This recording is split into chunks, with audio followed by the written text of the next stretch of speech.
ભગત સુરત ધક્કા ખવડાવી લીધા. વસંત ચાવડાનો ઇતિહાસ ગોતવા, વસંત ચાવડાને ક્યાંક ને ક્યાંક વ્યભિચારમાં ફસાવવા તમે જે અત્યારે ધક્કામુક્કીઓ કરી રહ્યા છો, અને હમણાં જ ઓલા સુરતની અંદર જે આવેદન પત્ર આપવામાં આવ્યું એમાં દિવ્ય ભાસ્કરે એના લેખમાં લખ્યું છે કે આરોપી વસંત ચાવડા સનાતન ધર્મને બદનામ કરવાનું અને ગુનાહિત પ્રવૃત્તિ ઇતિહાસ ધરાવતો વ્યક્તિ છે. એ જરા ગુનાહિત ઇતિહાસ ને જાહેર કરજો ને, અને જ્યારે જાહેર કરશો હું ત્યારે જ જવાબ આપીશ. હું ભગતની જેમ એવું નહીં કહું કે સમય આવે જવાબ આપીશું, કમિટી સ્થાપીશું. અમે ક્યાંય કમિટીઓ નહીં સ્થાપીએ. પણ ભગત હવે એક આ સરસ મજાનું નાનું એવું લિસ્ટ બનાવ્યું છે. લિસ્ટ એટલે ટૂંકમાં વિગત બનાવી છે, બાકી આની આખી PDF મારી પાસે છે જ. અને જે પેલો ફોટો મેં થંબનેલમાં મૂક્યો છે આપના સોગંદનામાનો જ છે, 15/7/2020નો. તો હવે થોડીક વિગતવાર વાત કરીએ, કેમ કે આ વાત ભક્તોને તો સમજાય પણ અંધભક્તોને બિલકુલ નહીં સમજાય. એટલે ગોળ ગોળ વાત મૂકી સીધા પોઈન્ટ ઉપર. તો વાત એવી છે કે જીવરાજ બાપુ 20/8/2019ના રોજ આ દુનિયા છોડી અને પ્રકૃતિના શરણે ગયા. એ પહેલા તારીખ 31/7/2017ના રોજ ડોબરિયા કમલેશ કુમાર વિઠ્ઠલભાઈ ના હસ્તે 100 રૂપિયાનો સ્ટેમ્પ અનુક્રમ નંબર 2588 નો લેવામાં આવે છે. અને આ સ્ટેમ્પ ઉપર તારીખ 8/8/2017ના રોજ વિલ એટલે કે વસિયતનામું બનાવવામાં આવે છે, જે જીવરાજ ભગત બનાવે છે. અને આ વસિયતનામામાં જીવરાજ ભગતના ગયા પછી મહંત તરીકે સત્તાધારની તમામ જવાબદારીઓ વિજય ભગત ગુરુ જીવરાજ ભગત સંભાળશે એવું લખાણ કરવામાં આવે છે.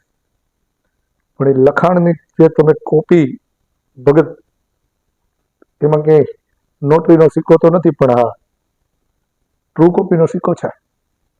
અને આ જે વસિયતનામું તૈયાર થાય છે, વસિયતનામાની અંદર સાક્ષી તરીકે મનસુખભાઈ રતિલાલ દોશી અને નરેન્દ્ર બાપુ ગુરુ જીવરાજ ભગત, જીવરાજ બાપુ. હવે નરેન્દ્ર બાપુની તો ઓળખ મારે કોઈ દેવી પડે એમ છે નહીં, પણ કહેવાનું એ થાય છે કે આ 8/8/2017ની જે વસિયતનામું તૈયાર થાય છે, ત્યારબાદ તારીખ 5/9/2019ના રોજ અનુક્રમ નંબર 4891 100 રૂપિયાનો સ્ટેમ્પ હસ્તક દિનેશભાઈ રાજકોટથી ખરીદાય છે, જેની અંદર ભગત તમે સોગંદનામું કરો છો કે 8/8/2017ની વિલ એટલે કે વસિયતનામાના આધારે હું આ ટ્રસ્ટમાં મહંત તરીકે આવું છું, જેની મને કોઈ વાંધો નથી. ત્યારબાદ બીજા જ દિવસે 6/9/2019ના રોજ અનુક્રમ નંબર 1188 100 રૂપિયાનો સ્ટેમ્પ વિસાવદરથી અમર બાલકૃષ્ણ જોશી લાવે છે. આ સ્ટેમ્પની અંદર માત્ર તમારા આધાર કાર્ડનો ફોટો ચોંટાડેલો છે, પણ તારીખ 15/7/2020 ડિજિટલ જમાનો આવી ગયો. સમય સાથે બપોરના 3:24 હસ્તક અમર બાલકૃષ્ણ જોશી દ્વારા 50 રૂપિયાનો સ્ટેમ્પ SS સેલડિયાને ત્યાંથી લેવામાં આવે છે, જેનો ક્રમ નંબર છેલ્લા આંકડા કહું તો 240-8S છે. આ સ્ટેમ્પમાં તારીખ 20/7/2020ના રોજ વારસાઈ પાડવા માટેનું સોગંદનામું ભગતશ્રી દ્વારા કરવામાં આવે છે. જે થંબનેલમાં પેલો ફોટો મૂક્યો છે ને, એ હવે એની છેલ્લી ફકરાની 2 લીટીઓ વાંચીએ, જેમાં ભગત એવું કહે છે કે ઉપરોક્ત હકીકત ખરી અને સત્ય હોય, જે હું મારી સત્ય ધર્મ પ્રતિજ્ઞા અને સોગંદપૂર્વક જાહેર કરું છું. આ સોગંદનામું અમો અંધ હોય, જેથી ઉપરોક્ત વિગત મને વાંચી સંભળાવેલ છે. ફરી એકવાર કહું છું, આ સોગંદનામું અમો અંધ હોય, જેથી ઉપરોક્ત વિગત મને વાંચી સંભળાવેલ છે, જે સાચી અને ખરી છે, જે હું સોગંદ ઉપર જાહેર કરું છું. ખોટું સોગંદનામું કરવું તે ફોજદારી ગુનો બને છે, તે હું જાણું છું. અને આ સોગંદનામાની અંદર બાપુ તમારો ફોટો સરસ મજાનો ચોંટાડેલો છે, અને એની ઓળખ કરનાર આ ભાઈ અમરભાઈ જોગી. સ્ટેમ્પ લેવા જાય ત્યારે જોશી, સહી કરે છે ત્યારે જોગી. એ તો જે હોય છે, પણ હવે મારું કહેવાનું એ છે બાપુ કે 2019 પછી તમે 2020માં જે સોગંદનામું કરાવ્યું છે, ત્યારે તમારી આ દ્રષ્ટિહીન તમે ક્યારે થઈ ગયા? તમે અંધ ક્યારે થઈ ગયા? તમને દેખાતું ક્યારે બંધ થઈ ગયું? એ તો કોઈને ખબર છે નહીં. અને જો કદાચ ન ખબર હોય, તમે થઈ ગયા હોય ત્યાર પછી તમે ક્યાંય દવા કરાવી હોય, ઓપરેશન કરાવ્યું હોય, કે પછી કઈ ચમત્કાર થયો હોય, તો જરાક એની વિગતે અમને જણાવજો, જેથી અમને ખબર પડે. બીજું એ કહેવાનું છે કે વસંતના તમે જે કાંઈ કાર્ડ ગોતવા નીકળ્યા હોય તો ગોતી લેજો. જ્યારે પણ આવો અને જાહેર કરશો ત્યારે હું એ જ સમયે જવાબ દેવા માટે બધાયેલો છું. પત્રકાર મિત્રોને પણ કહું છું કે હું એ જ સમયે જવાબ દેવા બંધાયેલો છું. પણ હું જે આ આક્ષેપો કરું છું, આ મેં ટૂંકમાં વિગત તૈયાર કરીને મૂકી. એ આક્ષેપો મારા પોતાના નથી કરતો.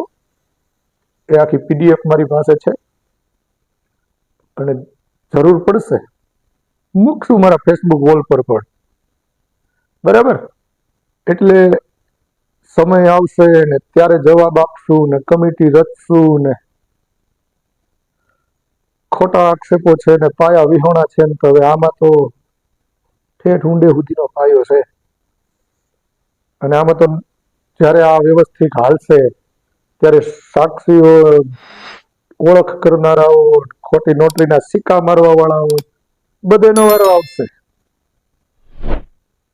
તો ભગત લગે રહો. પણ હજી એક જ વાત, મારો ધ્યેય માત્ર એટલો જ હતો, છે અને રહેશે. ઓલા ગરીબ પરિવારનું જે પેટ રળવાનું બંધ કરાવ્યું છે, એનો ધંધો એને મળી જાય. જોકે હવે તમે આપો નહીં ને આપો તો એને ધંધો કરવાની મજા ના આવે. એનું કારણ છે કે પછી ત્યાં રોજની તકલીફો રહેશે. પણ હવે શું કરવું એ તમે નક્કી કરી લેજો. મને સાઈડ લાઈન કરી અને તમે બે ભાઈઓ બાંધતા હતા, મને વાંધો નહોતો. પણ હવે જે મને મારા માટે છે સુરત ધક્કા ખાવા પડ્યા છે, તો લ્યો. અને ભક્તો, તમારા માટે ખાસ, હું ક્યાંય કોઈ ધર્મનો વિરોધી નથી, સત્તાધાર આપા ગીગાની ગાદીનો વિરોધી નથી. હું પણ આપા ગીગાને માનથી માથું ઝુકાવું છું, કેમ કે એને આખી જિંદગી આ બધાની સેવાઓ કરી, પીડિતોની. અને ત્યાં એક એવી જ્યોત જગાવી કે જેને છેક જીવરાજ ભગત સુધી બધા જ મહંતોએ તત્પર, એટલે કે એને જ્યોતને જગાવી રાખી હતી. પણ હવે તો મને એવું લાગે છે કે ઓલી કહેવત છે ને, દીવાવાય અંધારું. એટલે મને આ અંધારાની જ તકલીફ છે અને હું એનો જ વિરોધ કરું છું. માટે ક્યારેય એવું ન વિચારતા કે હું કોઈ ધર્મનો વિરોધી છું. મને કોઈ ધર્મનો વિરોધ કરવામાં રસ નથી, કોઈ દેવી દેવતાનો વિરોધ કરવામાં રસ નથી. અને અંધભક્તો તમને ખાસ સાંભળજો, મને આમાં કોઈનામાં રસ નથી. પણ જેવો હશે એવો હું કહીશ, બોલીશ અને બોલી શકીશ. તો ભગત મળીએ પાછા. જય આપા ગીગા.